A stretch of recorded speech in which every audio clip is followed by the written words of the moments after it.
Hello, everybody. I'm very happy to be here with Jana M Rupnow. Hi, Jana. Thank you so Hi. much to be here.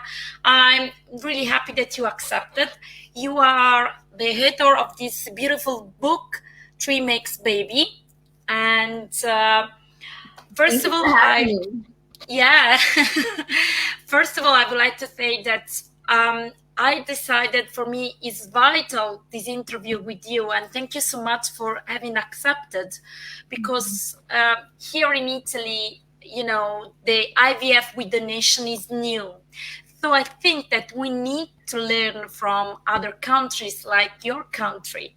Mhm. And I also received some objection from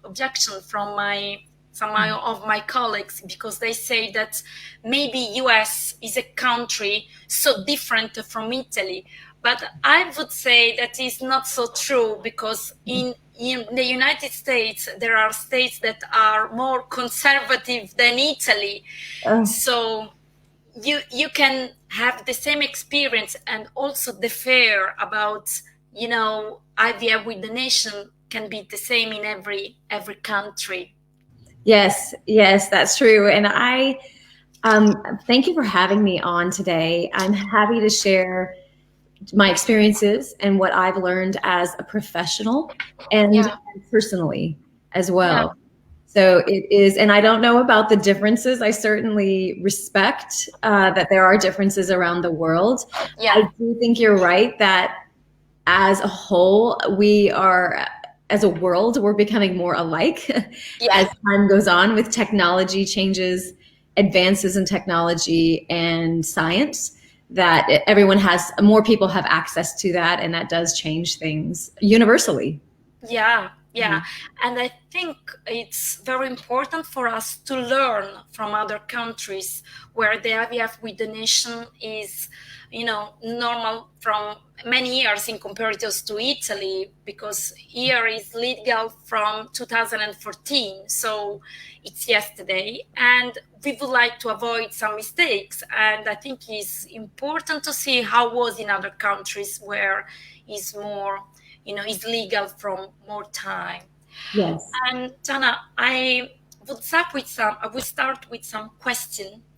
And I know that you are a counselor and a psychotherapist like me. And when you have started to work with the infertile couples, or in this field particularly? So I started in 2014. Yeah, And actually, I started in 2007 working with infertile couples. So it's yeah, been 14 years. And yeah.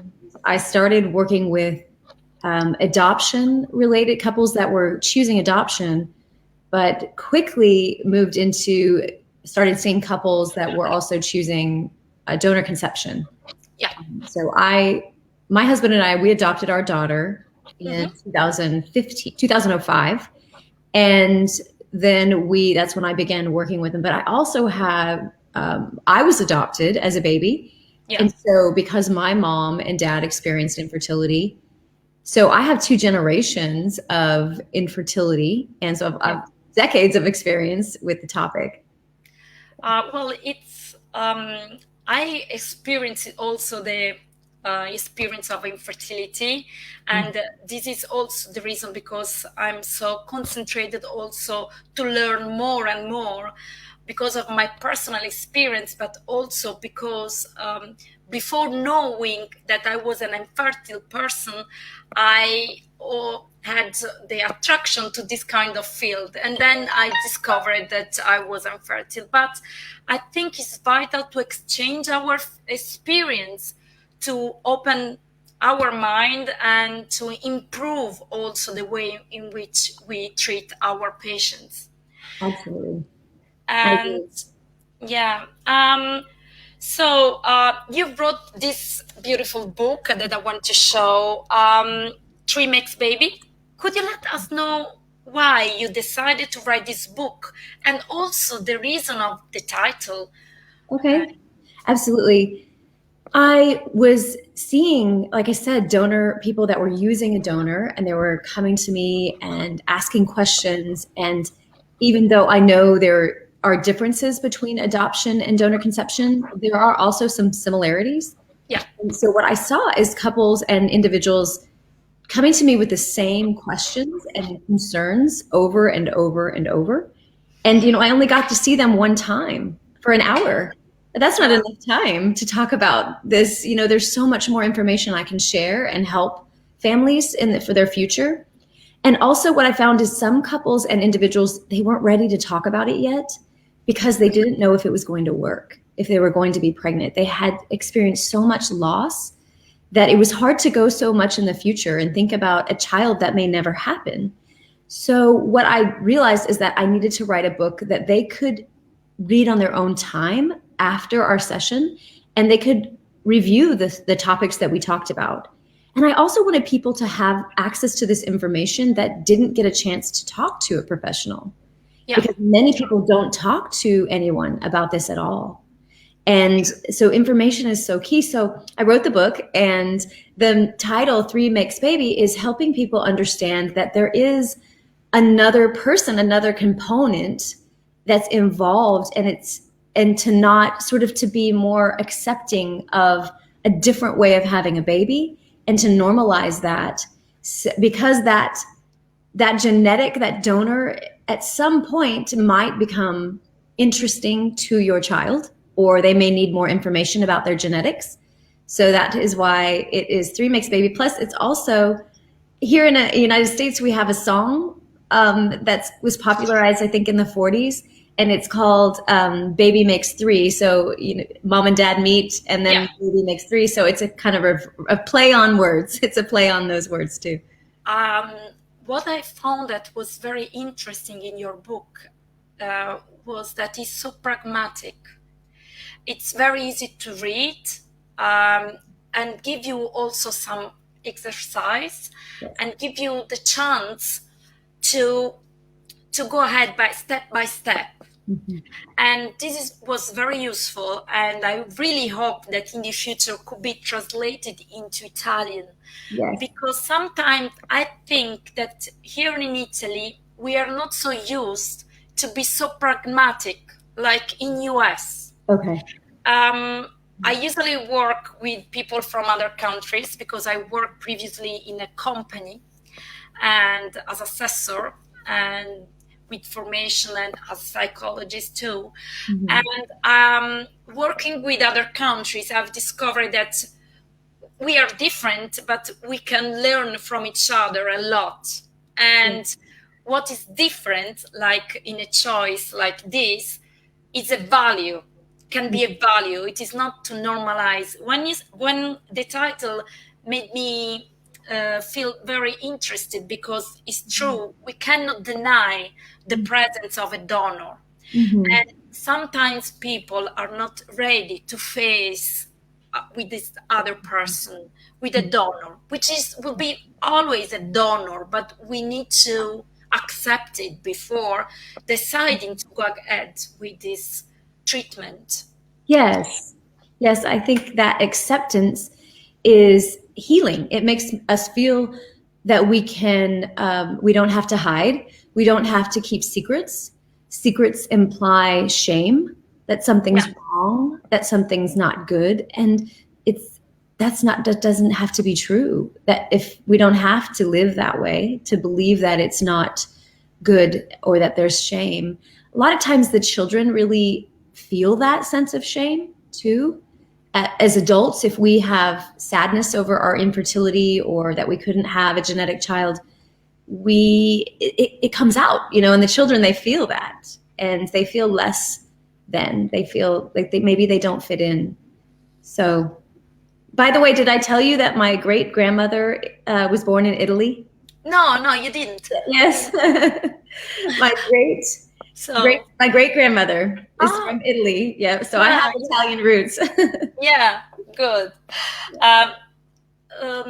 Listen, what would you like to say to a couple? What is the advice that you would like to give to a couple who is deciding of doing the IVF with donation? Because as you know, in Italy, sometimes there are a lot of prejudice. There is a kind of shame, and the genetic link seems that is going to guarantee something to you. So what would you like to say? And if you can give to us some further advice.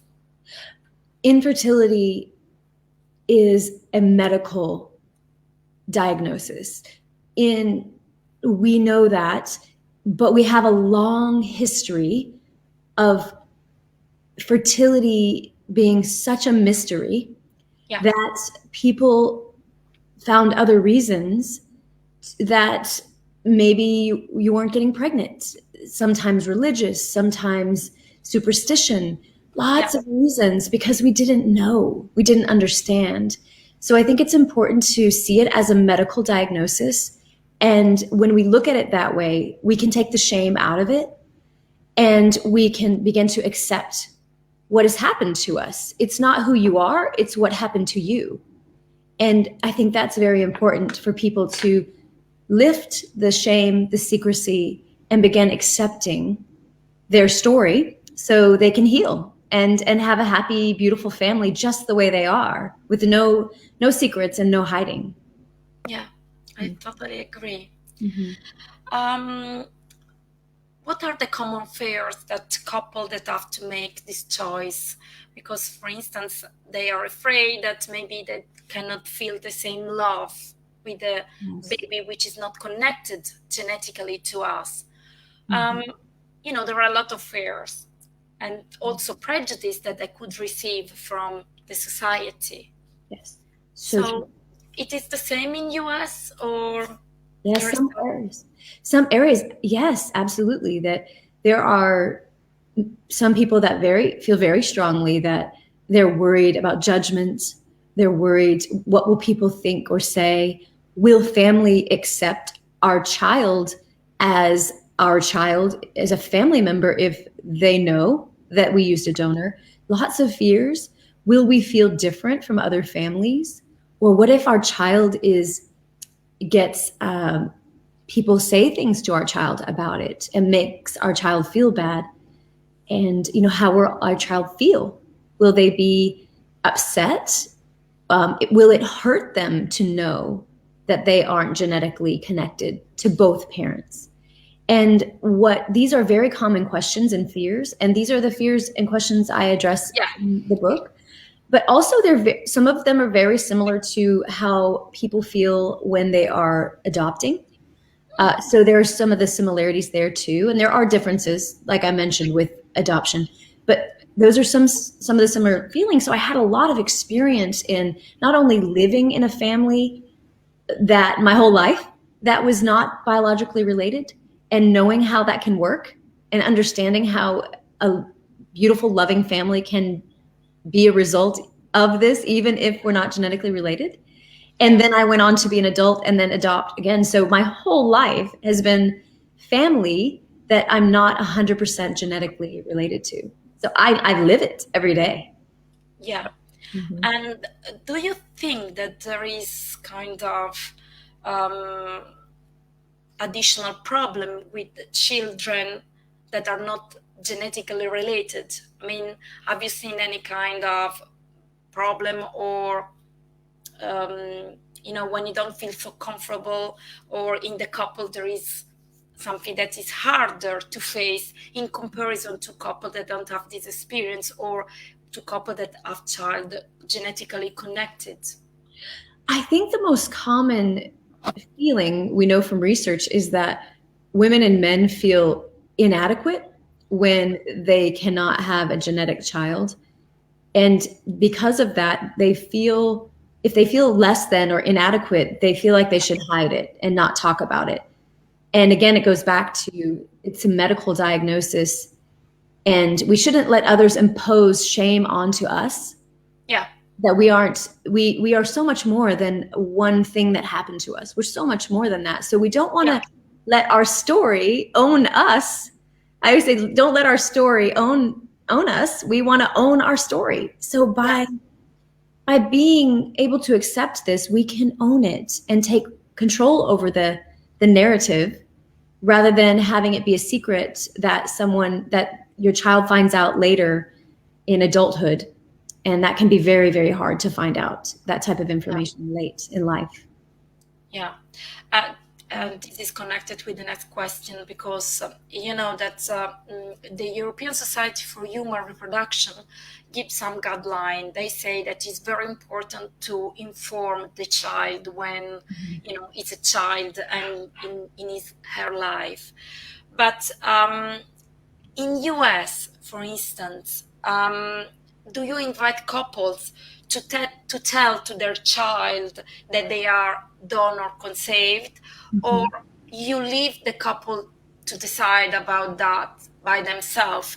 Maybe you only show what could be the results of one of other choice, but what is your way of working about that? Yes. So we have the ASRM here, which is the European equivalent to the group the European group you mentioned. So, and the ASRM also recommends that that couples, parents tell their child about donor conception, because DNA testing is such now, you're not able to keep genetics a secret.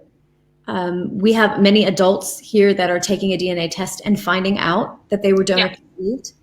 And I've interviewed many of them, and they have a really hard time with that. It's very hard to find that out later in life. So we recommend starting early, and you can start when they're young. And it's something they always know. It's not a secret, and it's very natural to them because it's just their story. So I do recommend, along with the experts with the ASRM and many other experts, that you tell your child. So it comes from you, the parents, and not from a stranger or from a DNA test. Yeah. Here in Italy, it's not so common to do a DNA test, but it's becoming, you know, something that could happen. And yes, because we will be using in the future DNA for medicine to treat illness. Yeah. So will be common in the future, in the next future in Italy too. It's something that we have to know about it. Yeah. And you know that a lot of couple is coming to me saying, how can I say to my child that she is a donor conceived? What kind of words I have to use? And what is your advice? And you give some advice into your book. So yes, I do. Start young, and you can start when they're babies, and we don't know exactly how much they absorb, but we do know they begin to understand before they have memory. Yeah. They will tell us as adults, they never remember being told, they just always knew. So you can read storybooks, very simple storybooks, and it also helps you as an adult practice the language and get used to saying it out loud, so you don't feel like it's a secret. You know, the more we practice things, the better we get at them. So it's something that start young. And then as they grow older, you begin filling in details when they can understand it. So it's very natural. I don't know if this happened also in US too, but sometimes I see in the couple the pressure to say that to their child. And sometimes they are not interested in that story. For instance, we have book in Italy, you know, to tell this story. But have you never experienced the pressure of the parents to say that to their child? And about me, I usually have this experience, and sometimes say that we need to find out that maybe one day is not the right moment, but maybe is another day, and to try to find out what is the right moment for your family, because you are a specific family, you have a particularity, and I think it's good to accept your diversity also, and maybe it's not the right moment, and maybe there is another moment. But do you have this feeling too about the pressure to say that also when they decided to say? I think parents feel worried. They feel worried about it. So they feel like there should be a perfect moment, the right time, a right moment. and they should do it a certain way, but that's not how it really works. We know with parenting, it's very fluid. It's very experiential. We go in the moment with it. And so take it in the moment with you. And if you hand the book and they're not interested, no big deal. Put it up back on the bookshelf and try another time. It will happen. As long as you're open, you don't have to force it. Yeah. Is that what? Yeah. Mm-hmm. I think we have to learn also to respect the right moment. We are different, and maybe one child is ready before and another child is ready after. I have two kids, and the first one, he's 4 years old, he's not interested. I mean, I speak very freely about that with my children, but okay, he's more concentrating on the fact that a doctor put him into my belly instead of the whole story. Yeah. And I think every person is unique, and their needs will change over their life as they develop. So we want to look at their developmental changes, and some kids will be interested at different stages than others. Some maybe will never be very interested until adulthood. All is normal. All of it is normal. Yeah, thank you. And do you think that, for instance, about sometimes couple, they're afraid to say that to the other component of their family. Sometimes they are afraid to not be accepted, or if there is any kind of distrust for this, niece or nephew, because there isn't any genetic link. Do you experience the same in US? And could you give to us some advice or? Mm-hmm. Yes, some do experience that. And it depends on your family, your unique family situation, and what's going on there in terms of maybe you have one family member, a grandfather or a grandmother who's not accepting, or an uncle. Then you might want to consider that situation on a case-by-case basis, and then decide what's best for your family in terms of your personal privacy. Yeah. So there's a difference between privacy and secrecy. And secrecy is shame. People think maybe there's a shameful something we don't want others to know because we're ashamed. But privacy is the right to keep personal information to yourself because it protects you from. So it's understanding that difference is really important. Mm-hmm. Yeah. I have another question that I didn't mention before, but sorry, but it came up now. Mm-hmm. What about the relationship with the school? Because another problem here is the school, because a lot of teachers and professors, they don't know about IVF with the nation here in Italy. Okay. And could happen in the future that the child could go to school and could say about their story, and they could receive some judgment or not, or some prejudice, or they could receive something that is not good, a comment that is not so good comment. Mm-hmm. Could you give to us some advice? Because I think that in the past in US was the same. I mean, it's a situation that could be present also in other countries like your country. Yes. And that's what I really think it's good to teach ourselves as parents first, and then teach our children how to handle those situations that may come up where sensitive information may be revealed and people may not take it very well. We want to know how to respond. And respond in a way that makes us feel empowered, that doesn't make our child feel bad or us feel too bad. So I do give 5 ways, responses that you can give to people, ways that you can handle social interaction that will help you kind of know what to do in the moment. And you want to practice and think about it. It's sort of like having a plan. Having a plan in advance of how to handle these situations. And there are definitely ways you can do it. So, Jana, thank you, because it's something vital. It's important that you work with this kind of decision before that you are ready. And sometimes there are people that say, okay, I'm going to face this issue afterwards when I have the pregnancy. That is a kind of decision, but it's important sometimes to be ready before, to manage and to have the instruments to face any kind of difficulties that you can face. Absolutely. And I see so many people come to me and they're pregnant and they didn't think about it till now 7 months pregnant. And they're panicking. They're panicking because they're all this stuff that they didn't think about. So that's why my book talks, the first half of it is how to prepare emotionally, socially, psychologically. And then the second half is how to talk to your child about it over the years. And so I love, a lot of times people say, oh, I haven't gotten your book yet because I'm not pregnant yet, but we're going to use a donor. I'm like, oh no, get it. It's actually before you use a donor. And it's just that I couldn't fit all of that in the subtitle. It was too long to say, plan ahead and parent your child. But I think it's vital. And this is the message that I would like to give today, to be prepared, because to be a parent is a very big responsibility.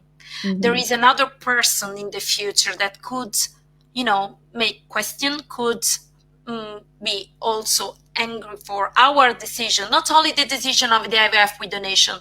So it's important that you think about it before, to be in a comfortable way facing any question that we could receive from the child. So thank you so much, because your book, which is very easy to read also for people that is not so, that doesn't know English very well, because it's very simple.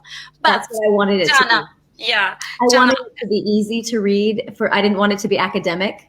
I wanted it to be very easy to understand. So good. Yeah, this is very important.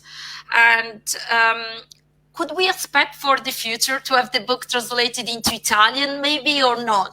Yes, I really hope so. I'm talking with someone right now about getting that done. So I hope that if there is also the Italian version of the book, that we can organize some other interviews, some other live streaming, because it's vital to share this book, which is really very, very easy to read, with a lot of exercise, and so pragmatic and simple. And it's something that could reach every kind of person. So I want to say too, it's very empathetic as well. It's caring, because I went through infertility myself, so I understand. And I wanted to be very tender with people's emotions, because I know what a hard time it is. I know how hard it is. Yeah, Jana, thank you so much, and for your time today. I know that it's very early for you, you are in Texas, and so thank you so much for your availability, and keep in touch. I will. Because keep in touch, because for me it's vital to have this kind of exchange, and to let you know also how it's going here, and Yes, I would love to for you to keep me posted on how things are there, and any way I can help, I'm here. Thank you so much. Talk to people internationally, so if anyone wants to talk to me, I'm here too. So thank you so much, Jana. Thank you. Bye-bye, and talk with you soon. Bye-bye. You can stay 1 second more. So 1 second. Bye-bye. Thank you.